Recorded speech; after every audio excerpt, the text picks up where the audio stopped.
आप जीवन में वो करियर चुनो जिसको आप 60 साल तक खुशी खुशी कर सको। फिल्म देखने में आपके पास कोई चॉइस नहीं है। आपको जो दिखा रहे हैं आप वही देख रहे हो। ये भी एक्टिंग है जो आपके दोस्त लोग कर रहे हैं, और जब वो कर सकते हैं तो आपको लगता है मैं भी कर सकता हूँ। ये बहुत ऑर्गेनिक है। कोई सिलेबस नहीं है ना, कोई बुक नहीं है जिसको सबको पढ़ना है।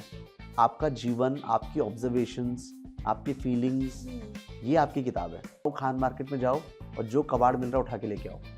तो सारे एक्टर्स, सारे टीचर्स थे हम लोग, बट उस टाइम सारे पार्टिसिपेंट भागे और जो भी खान मार्केट में उनको कबाड़ मिला उसको उठा के लेके आए। Welcome to another episode of hopeful talks. आज अब हमारे साथ हैं क्वेश्चन विजडम के एक नए एपिसोड में। हमारे साथ हैं अनीश भैया, जो कि एक थिएटर प्रैक्टिशनर हैं और अभी गुड़गांव के एक स्कूल में पढ़ा रहे हैं। हेलो अनीश भैया। हेलो। आप कैसे हैं? How do you feel? ठीक हूँ। आज ठंड कम है, बाहर धूप निकली हुई है। बस मजेदार। मैं ये चाहती थी कि ऑडियंस को आपकी कहानी के बारे में और पता चले, इसलिए आप कोई ऐसी अपनी बचपन की एक मोमेंट हमारे साथ शेयर कर सकते हैं जो अभी आप जो कर रहे हैं अपनी लाइफ में उसके लिए सिग्निफिकेंट रही है बहुत। तो हमारी लाइफ में, मेरी लाइफ में एक मेंटर रहे हैं रवि गुलाटी, जो जब मैं अपने टीनेज में था और अपने 11th-12th में था उस टाइम पे, तो वो बताते थे हमें कि आप जीवन में वो करियर चुनो जिसको आप 60 साल तक खुशी खुशी कर सको। तो जैसे सचिन तेंदुलकर है, उसको क्रिकेट खेलना पसंद है और वो वही करता है, तो सॉर्टेड है।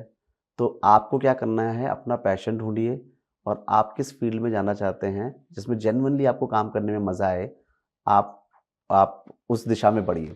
तो क्योंकि मुझे टीचिंग करने का बड़ा शौक था, पढ़ाने का बहुत शौक था। मैं मैथ्स पढ़ाता था छोटे बच्चों को। मैं खुद 10th में था और 7th-8th के बच्चों को मैथ्स पढ़ाता था। और मेरी लाइफ में रवि भैया बहुत अच्छे टीचर रहे हैं, तो मुझे भी टीचर ही बनना था। और एक रेगुलर स्कूल का टीचर बनना था और मैथ साइंस पढ़ाना था। बट फिर जब मैं 11th में था और मैं मंजिल में एक्चुअली टीचिंग कर रहा था उस टाइम पर। मैं मंजिल में मैथ्स पढ़ाता था, और इसलिए क्योंकि मैं मंजिल में मैथ्स पढ़ाता था, मुझे ये थिएटर वर्कशॉप अटेंड करने का मौका मिला, जिसमें केवल टीचर्स थे, मंजिल के सारे टीचर्स थिएटर जिन वर्कशॉप में। मतलब लोगों को मंजिल के बारे में नहीं पता, आप थोड़ा सा बता सकते हैं कि हाँ, समझ तो आए। मैं बहुत लकी था कि जब हम्म, मैं अपने टीनेज में था, मुझे मंजिल जाने का मौका मिला जो मेरे घर से वॉकिंग डिस्टेंस पे था। और वहाँ पे मैथ्स की, इंग्लिश की, कंप्यूटर्स की, अच्छा। ये सारी क्लासेस होती थी। और और मैं 11th में था और फिर मैंने वहाँ मैथ्स सीखा, वहाँ कंप्यूटर सीखा, इंग्लिश सीखा, और फिर मैंने वहाँ मैथ्स भी पढ़ाई। और फिर मैं कह रहा था कि क्योंकि मैं मैथ्स पढ़ा रहा था इसलिए मुझे थिएटर वर्कशॉप करने का मौका मिला। ओके। और वो 2-3 दिन के सेशंस थे थिएटर के, जो भैया आए थे हमें कराने के लिए। वो टीआई कंपनी एक है, नेशनल स्कूल ऑफ ड्रामा की रेperटरी कंपनी है, वहाँ से आए थे। और वो करके मुझे लगा यार ये तो बहुत मज़ेदार है। इसमें केवल एक्टिंग नहीं करनी, केवल परफॉर्म नहीं करना, बातचीत होती है। लोग एक दूसरे को सुनते हैं, समझते हैं, पर्सपेक्टिव समझने की कोशिश करते हैं, एम्पैथाइज करते हैं सिचुएशन के साथ, एक्टर के साथ, कैरेक्टर के साथ। तो मुझे लगा ये बहुत अच्छा तरीका है बच्चों के साथ जुड़ने का।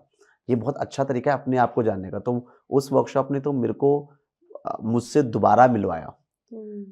तो मैं अपने आप को और अच्छे तरीके से एक्सप्रेस कर पाया, अपने आप को जान पाया, रिलेट कर पाया चीज़ों को अपने साथ में। मतलब एक ऐसा आप कौन सा एक एक्टिविटी आपने उस वर्कशॉप में किया जिससे आपको? हाँ, तो जैसे कि एक एक्सरसाइज़ हमने तब की थी हाँ। कि जाओ खान मार्केट में जाओ और जो कबाड़ मिल रहा है उठा के लेके आओ। तो अच्छा। सारे एक्टर्स, सारे टीचर्स थे हम लोग, बट उस टाइम सारे पार्टिसिपेंट भागे और जो भी खान मार्केट में उनको कबाड़ मिला उसको उठा के लेके आए।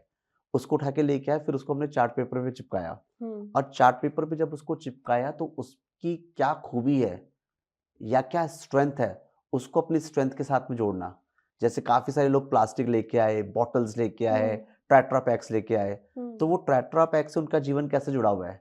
क्या वो ये कह रहे हैं कि मैं टेट्रा पैक जितना स्ट्रॉन्ग हूँ, मैं किसी भी चीज़ को कंटेन कर सकता हूँ, या मैं टेट्रा पैक जितना यूज़लेस हूँ कि मेरे को एक बार लोगों ने इस्तेमाल कर फेंक दिया।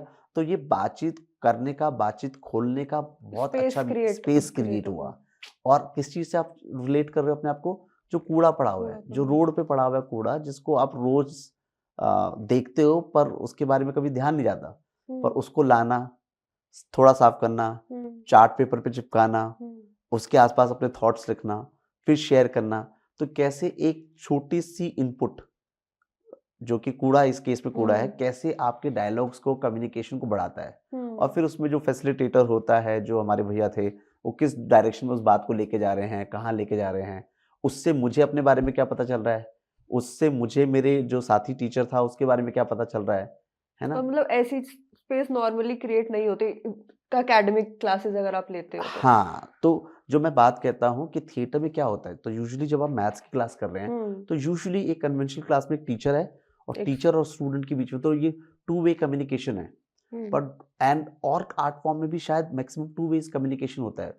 पर थिएटर में क्या है, जो क्लासेस हम लोग करते हैं, जिसमें हम अप्लाइड थिएटर इसको बोलते हैं या हाँ, इसको थिएटर इन एजुकेशन बोलते या हैं, जिसमें हम क्या कहते हैं कि बच्चे बच्चों से बात कर रहे हैं। तो अगर एक टीम में इ 20 बच्चे विदिन हैं, हाँ, हाँ, तो वो लोग आपस में बात कर रहे हैं। उनका लर्निंग एक्सचेंज हो रहा है। टीचर केवल लर्निंग को फैसिलिटेट कर रहा है। हुँ, तो हम या केवल लर्निंग को फैसिलिटेट कर रहे हैं, थोड़ा-सा उसको डायरेक्शन दे रहे हैं, या हो सकता है वहाँ कोई बहुत इंटरेस्टिंग बात आ गई, उसको अपने नाटक में जगह दे रहे हैं। हुँ, मतलब बट आपने वो हायरार्की ब्रेक कर दिया टीचर स्टूडेंट का जो है। हाँ, जो बेसिकली यूजुअली ड्रामा में हो जाता है उस तरीके से हुँ, कि वो हायरार्की ब्रेक हो जाती हैं। इन एनी सिचुएशन, कब मैं टीचर हूँ और कब मैं स्टूडेंट हूँ, हुँ, ये बहुत डायनामिक्स रोल्स हैं। अगेन रवि भैया बताते थे हमें कि मैंने तुम लोगों से बहुत कुछ सीखा है। तुम्हें पता ही नहीं है कि मैंने क्या-क्या चीज़ें तुमसे सीखी हैं। तो टीचर एंड स्टूडेंट कोई पोज़ीशंस नहीं है, ये रोल है और ये हुँ, रोल लगातार बदलते रहते हैं। हुँ, तो कभी मैं टीचर हूँ, कभी मैं स्टूडेंट हूँ, कभी स्टूडेंट ही टीचर है। तो वो ड्रामा में भी आपको उसकी काफ़ी गुंजाइश निकल के आती है कि हुँ, कब आप किससे क्या चीज़ सीख जाएँ, कब कौन-सी सिचुएशन, किसकी क्या शेयरिंग, आपको कितना इनपुट दे जाएँ। ये बहुत ऑर्गेनिक है। कोई हुँ, सिलेबस नहीं है ना, कोई बुक नहीं है जिसको सबको पढ़ना है। आपका जीवन, आपकी ऑब्ज़र्वेशंस, आपकी फीलिंग्स, हुँ। ये आपकी किताब है। तो और मतलब अगर आप नॉर्मली सेशंस कंडक्ट करते हैं जो आप हुँ, अप्लाइड थिएटर या हुँ। थिएटर इन एजुकेशन के, वो कैसे दिखते हैं एक मतलब नॉर्मल क्लासरूम से अगर हम कंपेयर करें? तो पहले तो जो क्लासरूम है वो बेयर क्लास है, उसमें कोई हुँ, चेयर कुर्सियाँ नहीं है। हो हुँ, सकता है 2-3 बॉक्सेज़ हों, 2-3 चेयर्स हों, जिसको आप अपनी एक्टिंग के दौरान यूज़ करेंगे। सब हुँ, लोग ज़मीन पे बैठते हैं। अच्छा। ज़मीन पे बैठ जाओ, ज़मीन पे लेट तो जाओ। उसका भी एक रीज़न होगा ना? हाँ, कि ज़मीन में आप ग्राउंडेड हो जाते हो, फर्नीचर नहीं है, डिस्ट्रैक्शन नहीं है, हुँ, कोई हायरार्की नहीं है कि टीचर ऊपर कुर्सी पे बैठा हुआ है, बच्चे सारे ज़मीन पे बैठे हुए हैं। और तो सब आपस में भी शायद इक्वल हैं। और इक्वल हैं और हुँ, सब ज़मीन पे बैठे हुए हैं, सब साथ में बैठे हुए हैं, साथ में हुँ, बैठ के बात हो रही है। क्योंकि फर्नीचर नहीं है, इसलिए आप उस जगह को कई तरीके से इस्तेमाल कर सकते हो। वहीं पे आप एक्टिंग कर सकते हो, वहीं पे परफ़ॉर्म कर सकते हो, वहीं पे लेट सकते हो, है ना? हुँ, तो सर्कल जो हम लोग बनाते हैं थिएटर में यूजुअली, सर्कल। उसकी बहुत पावर है, क्योंकि उसमें कोई लीडर नहीं है, सब लोग बराबर हैं और टीचर भी आपके हुँ, साथ में बैठा हुआ है वहीं साथ में। तो वो होता है। फिर काफ़ी सारी गेम्स हम करते हैं। हुँ, जैसे ये जो मैंने बताया था आपको कि खान मार्केट में जाओ, जो भी कूड़ा मिला, वो हुँ, एक एक एक्टिविटी है। उस हुँ, तरीके से ड्रामा की और एक्टिविटीज़ हैं। कुछ वॉक्स की हैं, कुछ डायलॉग्स की हैं, कुछ मूवमेंट की हैं, कुछ गेम्स हैं जिसको आप प्ले करते हो। और जब हम कोई खेल खेलते हैं ना, तो हमारा नेचुरली हमारी सारी जो सेंसेस हैं वो सिंक कर जाती हैं, हुँ, है ना? तो वो अपनी एनर्जी को सिंक करना, अपनी सेंसेस को सिंक करने के लिए गेम्स बहुत इंपॉर्टेंट है। तो हुँ, ड्रामा के कुछ गेम्स हैं जो हम उनके साथ खेलते हैं, जो बहुत पॉपुलर गेम्स हैं, सभी को आती हैं। हुँ, उनके थ्रू आप उनको एक टीम में तैयार करते हैं, एक यूनिट में तैयार करते हैं और फिर आप उनके साथ एक जर्नी पे जाते हैं, जिसमें कि कोई सेट सिलेबस नहीं है। एक डायरेक्शन है कि हाँ, आपको कुछ इस टॉपिक पे एक्सप्लोर तो करना है। ऐसे केस में फिर लर्निंग आप कैसे दिखती है? आप कैसे देखते हो कि तो बच्चे सीख रहे हैं? लर्निंग का 2 तरीके हैं देखने के। एक तो ये है कि एक एंड में कुछ नाटक निकल के हाँ, आया, प्रोडक्ट। एक तो वो है। दूसरा लर्निंग क्या है कि मेरे को एज़ अ पार्टिसिपेंट या एज़ ए इंस्ट्रक्टर कितना मज़ा आया, है हुँ, ना? लर्निंग, कुछ हुँ, लर्निंग को हाँ, आप तोल नहीं सकते, कुछ लर्निंग आप तोल के आप देख सकते हो कि मैथ्स का हुँ, पेपर दिया तो दिख गया। पर हुँ, मैथ्स की क्लास में मुझे कितना मज़ा आया, वो मुझे ही मज़ा आया, वो मेरे टीचर को ही मज़ा आया, वो है ना? आपको पता तो है हम बस, वो हाँ। आप सेंस करते हो, इसीलिए आप आते हो वापस क्लास में, इसलिए आप करना चाहते हो। क्योंकि क्या हुँ, है कि ये टीचर लेड नहीं है। ड्रामा हुँ, जो हम करते या हैं या जो ड्रामा इन एजुकेशन है, वो टीचर लेड नहीं है, वो स्टूडेंट लेड है। और स्टूडेंट लेड हमारे पास स्पेसेस बहुत सारी नहीं है, या तो है ही फिर नहीं है स्कूल्स ही में तो नहीं, है ही नहीं स्टूडेंट स्ट्रक्चर लेड जगह पे स्पेसेस। नहीं है। प्लेग्राउंड में हो सकती है कि चीज़ें हुँ, स्टूडेंट लेड हों, पर वो हुँ, फ्री प्ले है। हुँ, बट एक स्ट्रक्चर प्लेस में, गाइडेड स्पेसेस में हुँ, स्टूडेंट लेड एक्टिविटीज़ बहुत कम है। तो हुँ, जब उनको ये पावर मिलती है कि यार हम अपनी लर्निंग का कंट्रोल ले सकते हैं, हम अपनी क्लास को खुद रन कर सकते हैं। मेरी बात कहने का मतलब है, मेरी बात कहने का इम्पैक्ट है, अगर मैं अपना ये बात नहीं बोलूँगा यहाँ पे सही से, तो ये सीन चेंज हो जाएगा। तो वो अपनी बात को बहुत अच्छे तरीके से एडवोकेट करता है। आपने कभी ऐसा कोई एग्जाम्पल आपकी क्लास में जिसमें कोई बच्चा बोलता नहीं था और फिर कोई एक्ट में उन्होंने कुछ ऐसा किया?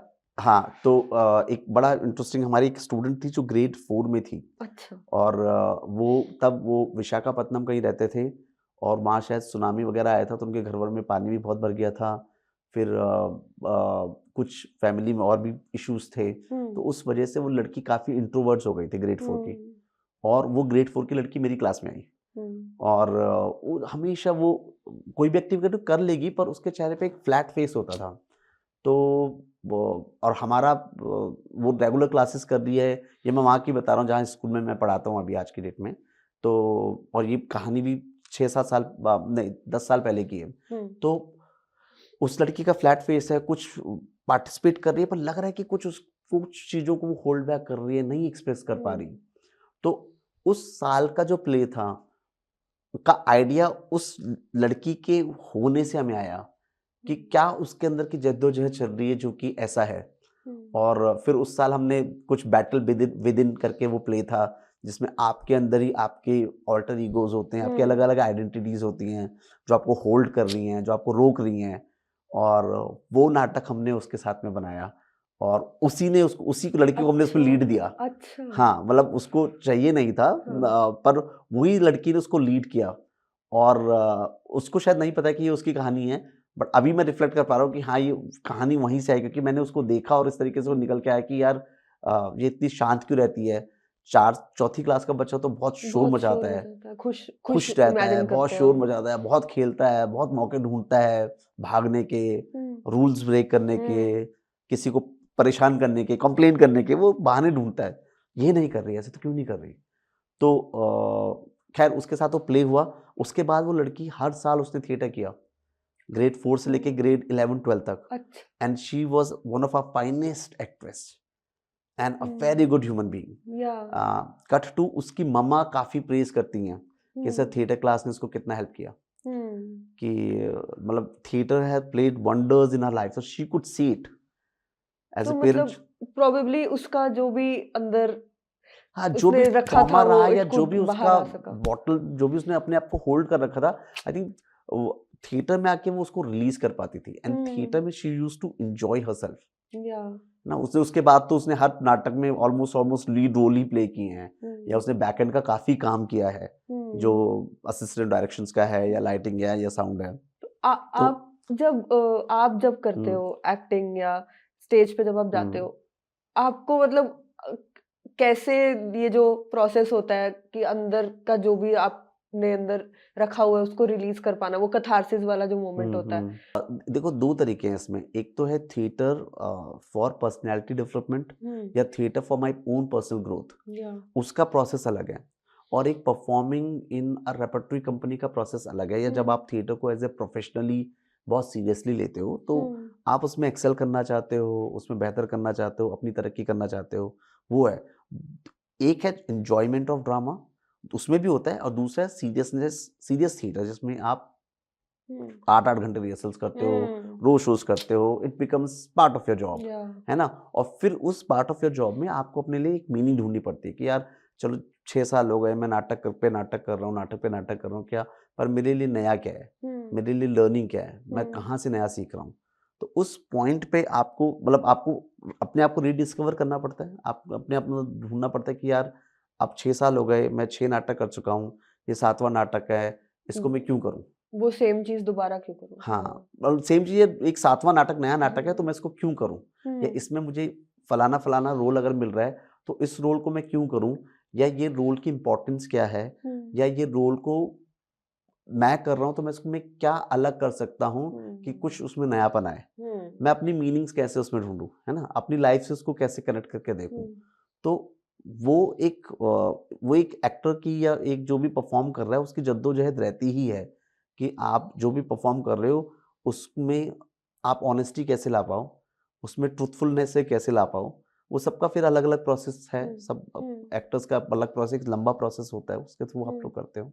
हुँ। हुँ, नाटक की अगर हम बात कर रहे हैं तो उसमें अगर हम परफॉर्मेंस की तरफ देखें तो परफॉर्मेंस में व्हाट इज समथिंग कि अ लॉट ऑफ पीपल मुझे लगता है कि जब हम परफॉर्म करते हैं थिएटर का एक यू फाइंड आप पर्पस आप हुँ, ढूंढते हो परफॉर्म करते टाइम तो वो पर्पस बहुत सारे एक्टर्स के लिए वो बन के रह सकता है कि आपको रिकॉग्निशन में भी चाहिए या द पता नहीं व्हेन आई हुँ। Have done theatre I have met people जो वो उस चीज़ के लिए थिएटर को करते हैं जो उसके साथ आपको चीज़ें मिलती हैं ट्रू, वो ट्रू, करने के ट्रू, लिए। बिल्कुल सही, सही कह रहे हो हुँ, आप कि आपको से हर कोई मंच पे नहीं जा पाता, है ना? हर हुँ, कोई स्टेज पे जाके बोल नहीं पाता। हुँ, तो जब आप स्टेज पे जाके बोलते हो, परफ़ॉर्म करते हो, तो आप आई थिंक लाख लोगों से बेटर होते हो, किसी हुँ, तरीके से। हुँ, तो वो आपको काफ़ी कॉन्फिडेंस देता हुँ, है ना? वो आपके अंदर एक अलग ही तरीके की ऊर्जा, एक अलग ही तरीके का कॉन्फिडेंस देता है। जब आप तालियाँ सुनते हो, जब आप अपने दोस्तों की बातें सुनते हो कि आपने बहुत अच्छा परफ़ॉर्म किया, जब हुँ, ऑडियंस से कोई उठ के बोले कि यार आपने एक्ट अच्छा किया या आपका प्ले बहुत अच्छा था, हुँ, है ना? तो ये जो चीज़ें होती हैं कि जब आपको एक जेन्युइन सराहना मिले, हुँ, आदमी को का मनोबल या आदमी का कॉन्फिडेंस वो काफ़ी बढ़ाता है। हुँ, तो नो डाउट लोग एक्टिंग इसलिए भी करना चाहते हैं शायद कि वो कल को फ़िल्मों में जाएँगे, हुँ, बड़ा काम करेंगे, बहुत पैसा कमाएँगे, हुँ, प्रसिद्धि पाएँगे, वो भी गोल है और हुँ। तो मैं मैक्सिमम लोग ये उसी दिशा में हैं। क्वेश्चन इसलिए पूछी हुँ, थी कि आपका क्या पर्पस तो रहा है? तो मैंने अपना पर्पस बताया कि जब हुँ, मैं स्टूडेंट था, तो हुँ, क्योंकि मुझे टीचिंग करना था और हुँ, जो रवि भैया ने कहा था कि यार वो काम करो जिसमें आपको लाइफ़ लॉन्ग मज़ा आए, हुँ, है ना? जिसको आप 60 साल की उम्र में, 70 साल की उम्र तक भी कर सको।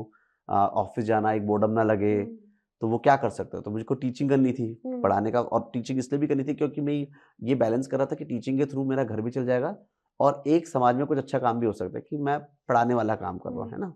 क्योंकि पढ़ाई के प्रोफ़ेशन को तो वैसे ही थोड़ा-सा रिस्पेक्ट की तरीके से इंडिया में देखा जाता है।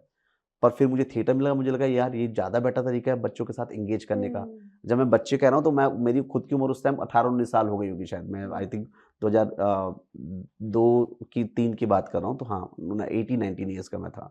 तो मैंने कहा ये ज़्यादा अच्छा तरीका है बच्चों के साथ एंगेज करने का, पढ़ाने का, सीखने का, मुद्दों के साथ में बात करने का। तो तो परफॉर्मेंस आपका वो नहीं तो रहा है। परफ़ॉर्मेंस मेरा वो नहीं रहा है। हाँ, over the course of time हमने परफ़ॉर्मेंस की है, पर हुँ, परफ़ॉर्मेंस मेरा मेन मोटिव नहीं रहा। मेरा मेन मोटिव हुँ, था कि यार यंग लोगों के साथ में हम कैसे कनेक्ट करें और हुँ, कैसे उनको चीज़ों के बारे में वो अपने सेंसेस के थ्रू चीज़ों के बारे में सोचना, हुँ, समझना, बोलना, अपने आइडियाज़ को एक्सप्रेस कर पाना, इन सब चीज़ों पे काम हुँ, करें। तो हुँ, 2002-3 में हमने हमारे पास कोई टीचर नहीं था, तो वो एक हुँ, छोटी-सी वर्कशॉप हुई थी। उसके बाद हमने अपना ग्रुप बनाया, खुद से नाटक करने शुरू किए, कुछ स्ट्रीट्स प्ले किए, कुछ ट्यूबो क्लासेस के प्लेस हुँ, किए, जीविका एक फ़िल्म फेस्टिवल होता था हैबिटेट में, वहाँ शोज़ किए। जहाँ से भी हमको हुँ, अपॉर्च्युनिटीज़ मिलती थी, हम लोग उनके लिए नाटक बनाते थे, उनके लिए शोज़ करते थे। अदरवाइज़ अपनी ड्रामा की क्लास तो हमारी चलती रहती थी। तो एक था तो रवि भैया जो कहते थे बड़ी इंटरेस्टिंग बात कि आप टीचर का वेट मत करो। आपको जो सीखना है ना, सीखना शुरू करो, टीचर अपने आप आते चले जाएँगे। तो इस प्रोसेस में क्योंकि हमारी ड्रामा क्लास तो चल ही रही थी, तो कोई न कोई कहीं न कहीं से हमको इनपुट मिल जाता था। तो एक बार हमारे साथ क्योंकि हमारी क्लासेस चली रही थी, एक बार एम के रायना सर ने हमारे साथ प्ले किया फिर। अच्छा, है ना? उनकी टीम ने ओह! हमारे साथ प्ले किया और फिर हमने हुँ, वो प्ले किया।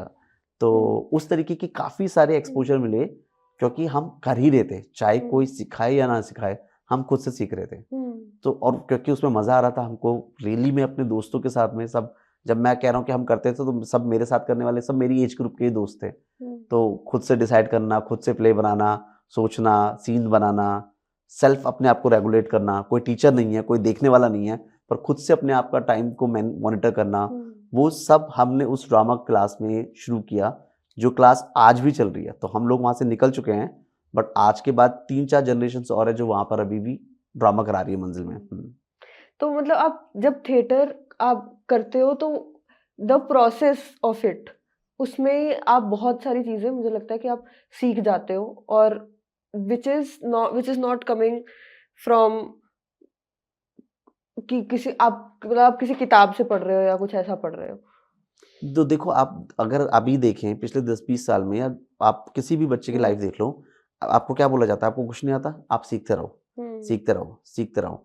आपको एक्सप्रेस करना सिखा ही नहीं रहे हैं, आपको केवल लेना दिखाना है। एक्सप्रेस हुँ, करना कहाँ हो रहा है? थोड़ा बहुत चलो मैथ्स का सम सॉल्व करो, एग्ज़ाम हुँ, दो, बट आप जो सीख रहे हो, जो इतनी सारी इन्फॉर्मेशन अपनी 5 सेंसेस के हुँ, थ्रू ले रहे हो, उसको कहाँ एक्सप्रेस कर पा रहे हो? तो हुँ, उसको एक्सप्रेस जो करने की स्पेस है, वो आर्ट्स की स्पेसेस हैं, वो हुँ, कन्वर्सेशंस की स्पेसेस हैं, वो बातचीत की स्पेसेस हैं, याह! है ना?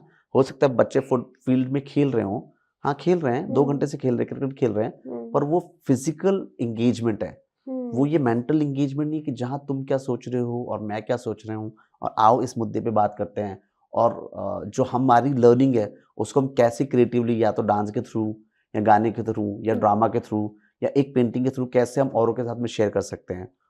आप मुद्दों की बात कर रहे हो तो उसमें अब जब आप क्लासरूम में ये चीज़ लेके जाते हो, तो ऐसे कौन से टॉपिक्स हैं जो आजकल के बच्चे लेके आते हैं, जिनके बारे में हम आपस में बात करते हैं? हुँ, देखो जैसे आज के बच्चों के ये हर बच्चों की टॉपिक जो है कि मेरी मम्मी-पापा मुझे नहीं समझते या सिबलिंग्स मुझे नहीं समझते, हमारे फाइट होती है। तो जो आपके इमीडिएट पास में है, आपकी टकराव भी उसी के साथ में होगा, राइट? हुँ, तो वो मुझे नहीं समझते, तो वो मुझे क्यों नहीं समझते? क्या सिचुएशन ऐसी होती है कि वो मुझे नहीं समझते, है ना? जैसे अभी मैं आपको बताता हूँ कि जो प्ले मैं बच्चों के साथ में करता हूँ, हम लोग एक प्ले कर रहे हैं और एक प्ले फिर मैं दूसरा पदामस की उसके बारे में भी बात करेंगे कि पंचतंत्र की कहानियाँ हैं। अब पंचतंत्र की 2-3 कहानियाँ हैं जो बहुत सारी कहानियाँ हैं जिसको बच्चों ने एक्सप्लोर किया। ड्रामा क्लास में पिछले 6 महीने से हम लोग ये बच्चों के साथ में काम कर रहे हैं। तो अलग-अलग कहानी को उन्होंने इम्प्रोवाइज़ किया। शेर की कहानी तो उनको पता थी, तो उन्होंने उसको एक्ट आउट करके देखा। तो शेर और खरगोश की कहानी को एक्ट आउट करके देखा। फिर कछुए और खरगोश की कहानी को एक्ट आउट करके देखा। फिर 8-10 अलग-अलग कहानी को जब उन्होंने परफ़ॉर्म किया, फिर हमने उनसे बात की कि यार कौन-सी कहानी है जिनको हम पिक कर सकते हैं और मिक्स एंड मर्ज कर सकते हैं। तो धीरे-धीरे उस प्रोसेस में निकल के आया कि यार ऐसी कहानियाँ पिक करते हैं, जिसमें खरगोश और कछुआ ये दोनों होने चाहिए, क्योंकि ये दोनों हमारे नरेटर बनेंगे। तो खरगोश और कछुआ नरेटर है या खरगोश कछुए की टाँग खींच रहा है और खरगोश एंड शेर ऐसी कहानियाँ पिक करेंगे जिसमें खरगोश और शेर हो। तो खरगोश और शेर हमारे नरेटर भी है स्टोरी में और खरगोश और शेर के बीच में नोक-झोंक में वो एक-दूसरे की टाँग खींच रहे हैं और उसके थ्रू वो अपनी-अपनी कहानियाँ सुना रहे हैं। एक कहानी और ये हम ग्रेड 3-4 के बच्चों के साथ में कर रहे हैं जो कि 8 से 9 साल के बच्चे हैं। कि जिसमें वो क्या करें कि एक जो खरगोश और कछुए की रेस होती है, एक स्टोरी वो है। एक स्टोरी है जहाँ खरगोश शेर को बुद्धू बना देता है ना? जेल वाली। हाँ, और एक और स्टोरी है जिसमें आसमान गिरा वाली स्टोरी है, जिसमें खरगोश भागता है फिर वो शेर के पास जाता है। तो अब आप देखो कि सेम जगह पे कभी खरगोश इंटेलिजेंट है, कभी खरगोश का बुद्धू बन रहा है। तो इसमें बात कर इस चे के थ्रू हम बच्चों के साथ ये भी बात करके जा रहे हैं कि at same time the same person sometimes you can act wisely, sometimes you can act very foolishly. तो जो खरगोश शेर को कुएं में गिरा सकता है, वो खरगोश जब ओवर कॉन्फिडेंस हो जाता है, तो वो रेस के बीच में जाके सो जाता है और रेस हार जाता है। तो इस तरीके से उन कहानियों को उनकी लाइफ में जोड़ने की कोशिश कर रहे हैं। फिर एक जो बच्चों में बहुत कॉमन आदत है कि बच्चे झूठ बहुत बोलते हैं और छोटी-छोटी बातों में झूठ बोलते हैं। तो एक ऐसी ही कहानी शेर आया, जो मेरे आया वाली कहानी, तो वो बच्चे ड्रामेटाइज़ उसको कर रहे हैं। तो it's not a direct message कि भाई तुम झूठ बोलते हो, झूठ बोलना बंद करो। बट उसका इम्पैक्ट ये होता है और आपने एक स्टोरी पढ़ी, आपने एक बार पढ़ी खत्म हो गया। और जब आप प्ले बना रहे हो तो आप 1 महीना, 2 महीना उस प्ले के साथ में रहते हो। उसको और ऐसे ही एनालाइज़ चीज़ को करते करते हो, हो। सेम-सेम लाइनें बार-बार बोलते सेम-सेम हो। चीज़ लाइन बोल रहे हो, बार-बार सेम ज़ोन पे जा रहे हो। तो आई थिंक बार-बार जब आप उस सेम ज़ोन पे जा रहे हो तो उसका जो रिएक्शन है आपकी लाइफ पे, उसका जो इम्पैक्ट है आपकी लाइफ में, वो थोड़ा ज़्यादा रहेगा। हुँ। मेरा ये मानना है कि उसका इम्पैक्ट आपकी लाइफ में ज़्यादा है क्योंकि आपने उसके जब उस मटेरियल के साथ में ज़्यादा टाइम तक एंगेज किया है। तो इसमें कोई आपको डिफिकल्टी आती है कभी कि अगर कोई सपोज नेगेटिव कैरेक्टर है, अब अगर बच्चे उसको कोई बच्चा उसको प्ले कर रहा है तो उसके नेगेटिव ट्रेड्स को भी अपने वर्ड में हाँ, ढूँढना हाँ, है। बहुत ज़्यादा परफ़ॉर्म करे तो हाँ। पर उसको आपको बात भी करनी चाहिए क्योंकि आप ये रोल परफ़ॉर्म कर रहे हो, आप ही नहीं हो। जैसे बच्चे छोटे बच्चे वुल्फ नहीं बनना चाहते क्योंकि वुल्फ एक नेगेटिव कैरेक्टर है ना? तो नेगेटिव रोल नहीं करना उनको पॉजिटिव रोल नहीं करना है। तो कैसे उनको ओरिएंट करें कि ये सारे रोल्स हैं और जब हम अच्छे से उसको परफ़ॉर्म करेंगे, तो पूरी कहानी निकल के आएगी। और कुछ बच्चे जिनको वुल्फ ही करना है क्योंकि उनको मज़ा आता है मार-धाड़ करने में, वुल्फ के अलावा उनको कुछ बनना ही नहीं है। ऐसे भी उनको हाँ, फिल्म बोल रहे केवल वुल्फ वाले क्योंकि उनके वो पर्सनल नेचर के साथ में कनेक्ट होता है। उनको एक्शन करने का मौका मिलता है, थ्री लिटिल पिग्स का थ्रू डालने का मौका मिलता है। मतलब ट्राई करते हो कि आप ऑल्टरनेट कर पाओ नहीं। तो हाँ, तुम ये करो, ये तुम ये करो, तुम वो करो, वो भी करते हैं। दूसरा एक मैं क्या कर रहा था कि हमने एक 5-6 साल पहले एक प्ले बनाया था। जैसे सारी फेयरी टेल्स में ना वुल्फ को एक नेगेटिव कैरेक्टर दिखाया है, चाहे वो रेड राइडिंग की स्टोरी हो, थ्री लिटिल पिग्स की स्टोरी हो, है ना, वुल्फ एक नेगेटिव कैरेक्टर है। तो हमने एक स्टोरी बनाई जिसमें अगेन वो वुल्फ नरेटर्स थे और ये कहानी यही है और वो शो रनर है, उनके पर्सपेक्टिव से कहानी सुना रहे हैं और कहानी में घटना वही है। और आखिरी में ये तीनों वुल्फ को रेड राइडिंग हुड और थ्री लिटिल पिग्स और ये सब लोग को पकड़ लेते हैं वुल्फ को और उनको बहुत डांटते हैं और वुल्फ तब सॉरी सॉरी बोल देते हैं और बाद में वो कहते हैं कि हम दोबारा आएंगे। तो एक लेवल पे वो शो रनर भी है तो पर्सपेक्टिव चेंज हो रहा है, वो विलेन है but they are the one who was running the show, पर कहानी एग्जैक्टली वैसी ही हो रही जैसी है कि वो नेगेटिव कैरेक्टर है। वो माफी भी मांगते हैं सबसे कि हम आपसे नहीं करेंगे, हम आपको नहीं परेशान करेंगे, और फिर कहते हैं कि हम वुल्फ हम दोबारा आएंगे। तो कई बार कि इतना इजी नहीं होता आपका नेचर बदलना, आप सॉरी भी बोल देते हो पर इतना इजी नहीं नेचर बदलना, वो कहकर फिर आएंगे तो उस तरीके से उस कहानी को एक एंड करते हैं। सो बहुत माइन्यूट चीजें हैं, आप इतना रिसीव कर पाते कि नहीं कर पाते, पर वुल्फ को ही अपनी कहानी का मेन हीरो बनाना भी एक पर्सपेक्टिव चाहिए। क्यों वुल्फ हमेशा विलन होगा, उसको सेंटर स्टेज नहीं मिलेगी। इसके पीछे भी कोई रीजनिंग होगी कि हमेशा जो प्रोबेबली डार्क या ऐसे दिखने वाले कैरेक्टर्स होते हैं जो अच्छे नहीं दिखते, उनको ये वाली कहानी में विलन बना देते हैं या ऐसा। जबकि मेरे को तो लगता है वुल्फ से अच्छा कोई एनिमल नहीं, क्योंकि वो लोग शायद अपने जो बूढ़े लोग हैं उनका ज्यादा ध्यान रखते हैं। जब उनके परिवार में वुल्फ फैमिलीज में वुल्फ के जो पैक्स होते हैं उनमें जो बूढ़े वुल्फ होते हैं वो हंटिंग पे नहीं जा पाते, तो जो यंग वुल्फ होते हैं उनके लिए खाना लेके आते हैं। तो ये तो और किसी सिस्टम में समझ में नहीं आता। तो क्या ये रीजन है कि उनको उन्होंने विलन बना दिया, क्या रीजन है पता नहीं, तो कुछ स्टोरीज ने वुल्फ को विलन बना रखा है। तो अब जब अपने क्लासेस में रिप्रेजेंटेशन की अगर आती होगी बात, तो जैसे किसी को किसी प्ले में कोई गरीब कैरेक्टर का रोल प्ले करना है या किसी डिसेबल्ड कैरेक्टर का रोल प्ले करना है या किसी और जेंडर, तो उस चीजों में आप डिस्कशंस करते हो बच्चों के साथ, कुछ सेंसिटिव इशू है तो उसको कैसे अप्रोच? देखो हमारा जो काम है, जो मैं अभी जो काम कर रहा हूँ, वो एजेंडा स्पेसिफिक नहीं है कि मेरा कोई एजेंडा नहीं है कि हमें सो एंड सो टॉपिक्स ऊपर प्ले करना है। हमारा एजेंडा ये है कि बच्चों को क्या कनेक्ट कर रहा है, बच्चों का टेम्परामेंट क्या है, वो किस साइकी के साथ में आ रखे हैं, ग्रुप की क्या लर्निंग है, क्या एंगेजमेंट है, ग्रुप कैसे कर रहा है, और फिर उनके थ्रू जो कहानी निकल के जैसे सारे पंचतंत्र की रील्स कर रहे हैं। एक बार हमने 2 बैलों की जब कभी किया था, कभी ग्रेड 5 की बुक से किया था।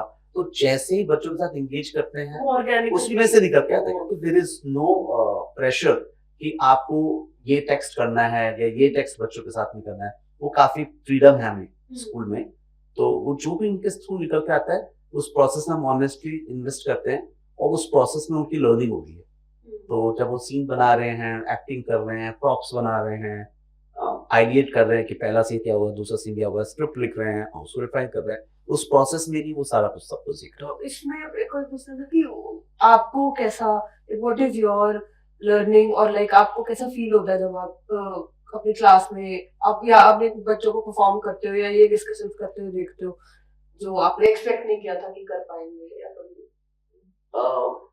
मजा आता है बच्चों को, तो इतनी बार बच्चों को परफॉर्म करते हुए देख लिया, पर इस प्रोसेस में कि जब वो चीजों को बना रहे होते हैं और बार बार कर रहे होते हैं, थक रहे होते हैं फिर भी कर रहे होते हैं, और कुछ बच्चे विड्रॉ करते हैं एक्टिविटी से, कुछ बच्चों को लेके आते हैं एक्टिविटी में, नहीं करना है हमारा प्ले, हमको इसको करना है, तो वो उनकी जो ओनरशिप होती है उसको देख के मजा आता है। शो से पहले जब सब लोग पीछे रेडी हो रखे होते हैं, वो 20 मिनट जब वो स्टेज पे होता है, जब कोई टीचर उनको सपोर्ट नहीं कर रहा, मैं भी लाइफ में सब अपने आप से कर रहे हैं, गलती भी कर रहे हैं, ठीक भी कर रहे हैं, वो देखने में मजा आता है। छोटी क्लास के बच्चे, छोटी क्लासेस के बच्चे, अभी जो मैं सारे एक्सपीरियंस छोटी क्लासेस के बच्चों से जुड़ा हुआ आपके साथ शेयर कर रहा हूँ, तो उसको देखने में मजा आता है कि हाँ जो आप क्लास में काम करते हो वो इवेंचुअली स्टेज पे दिख रहा है। लीडरशिप वो सब चीजें उनमें आ गई है, वो आपने डायरेक्टली नहीं सिखाई, थ्योरी पढ़ा के वो आ गई है और उन्होंने उसको प्रैक्टिस किया है काफी बार। उनको पता है कि ये मैंने बॉक्स उठा के ले जाना है, जब लाइट ऑफ होके मैंने यहाँ पे रखना है, 10 बार उसकी प्रैक्टिस हो रखी है, और फिर जब वो फाइनल शो वाले दिन करता है तो देख के मजा आता है। जो वो गलत कर देता है फिर और बच्चे उसको इम्प्रोवाइज करते हैं, वो देख के भी मजा आता है। तो दैट इज द तो जॉय। बच्चों से भी सीखने के लिए आपको बहुत कुछ मिलता है आई थिंक। देखो बच्चे कभी आपको ना बूढ़े नहीं होने देंगे। उनके पास इतने सवाल हैं, इतनी क्यूरियोसिटीज हैं, इतना खुलापन है कि आप उनको सुनते, मतलब आप ना सारा वो आपको बताते हैं कि आप केवल सुनते जाओ सुनते जाओ सुनते जाओ। उनके पास बहुत मटीरियल है, क्योंकि अगेन उनको एक्सप्रेस करने की स्पेसेस बहुत कम है। सीखने की तो बहुत स्पेसेस है, पर वो एक्सप्रेस करने की स्पेसेस है। तो ड्रामा क्लास में आपको अपने आप को जम के एक्सप्रेस करते हैं हर तरीके से, स्टेज पे बैठ के, फिजिकली फिजिटी होके, वो खूब स्पेस, उनको पता है यहाँ पे मैं लेट भी सकता हूँ, यहाँ पे मैं भाग भी सकता हूँ, स्किप भी कर सकता हूँ। तो उनके पास वो फ्रीडम रहती है, उसको खूब एंजॉय करते हैं और अपने आप को खूब अच्छे से एक्सप्रेस करते हैं। तो ऐसी स्पेसेस की आपको लगता है कि कोई ऐसी जगह जहाँ पे इनकी इम्पोर्टेंस है और हम वहां पर नहीं कर रहे हैं? देखो आज की डेट में मैक्सिमम बच्चे स्कूल्स में हैं ना, सब लोग स्कूल जाते हैं, या बच्चे, कई सारे बच्चे एनजीओ में जाते हैं। तो सब जगह मुझे लगता है आर्ट्स की क्लासेस, और जिसमें मैं केवल थिएटर को एडवोकेट नहीं कर रहा, dance, music, theatre, visual art की क्लासेस होनी चाहिए। अभी जो काफी सारी रिसेंट रिसर्च भी है, वो भी ये चीज कहती है कि जितना अच्छा आपका लेफ्ट ब्रेन होगा उतना अच्छा आपका राइट ब्रेन होगा, है ना। जितना अच्छा आपका आर्ट साइड होगी, जितना अच्छा आपकी आप इमोशनली क्रिएटिवली जितनी अच्छी आप होंगे, उतनी ज्यादा आप लॉजिकली भी अच्छे होंगे। तो पहले तो इस बात को की वैल्यू नहीं थी, पर अभी इस बात को काफी तवज्जो दी जा रही है। काफी सारे जो अच्छे स्कूल्स हैं, जिनके पास ये रिसर्च है, रिसोर्सेज भी हैं, वो आर्ट्स को बहुत अच्छे तरीके से इस्तेमाल कर रहे हैं।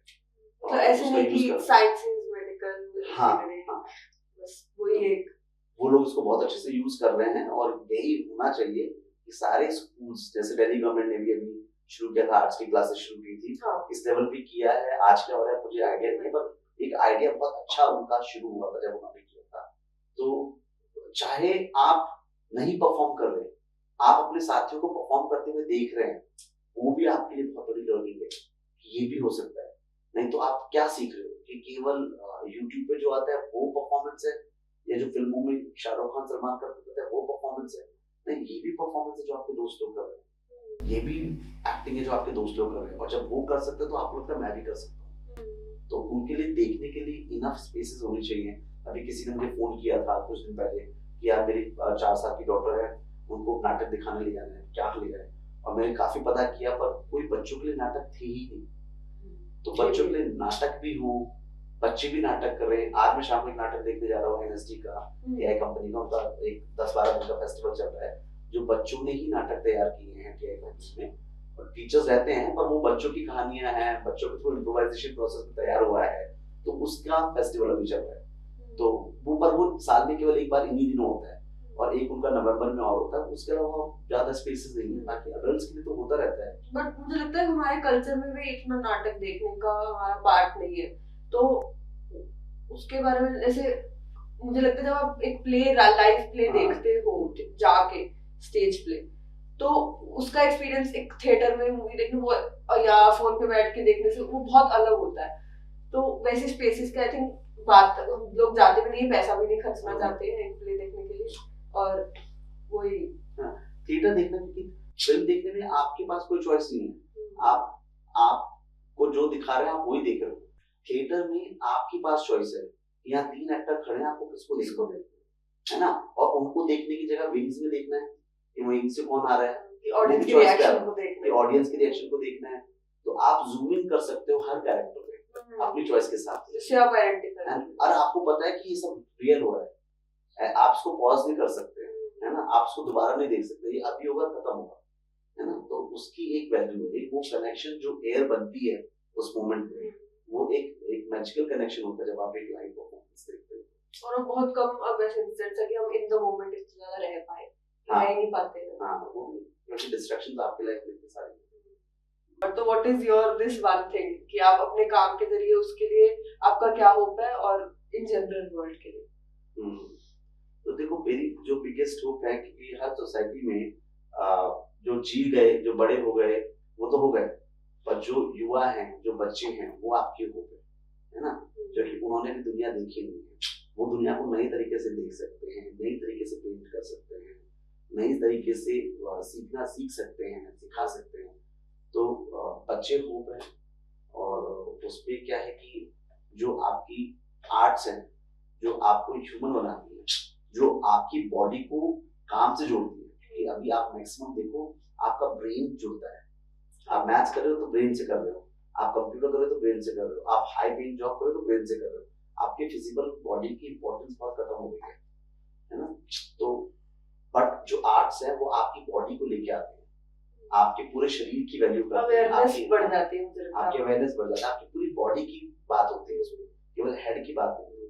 तो जिसमें पूरी बॉडी को as a whole human being आप लोगों को वेलकम करें, लोगों की वैल्यू करें, ना कि केवल उसके ब्रेन की वैल्यू करें, वो ज्यादा इम्पोर्टेंट है। एंड वो आई थिंक आर्ट्स में बहुत अच्छे से होती है।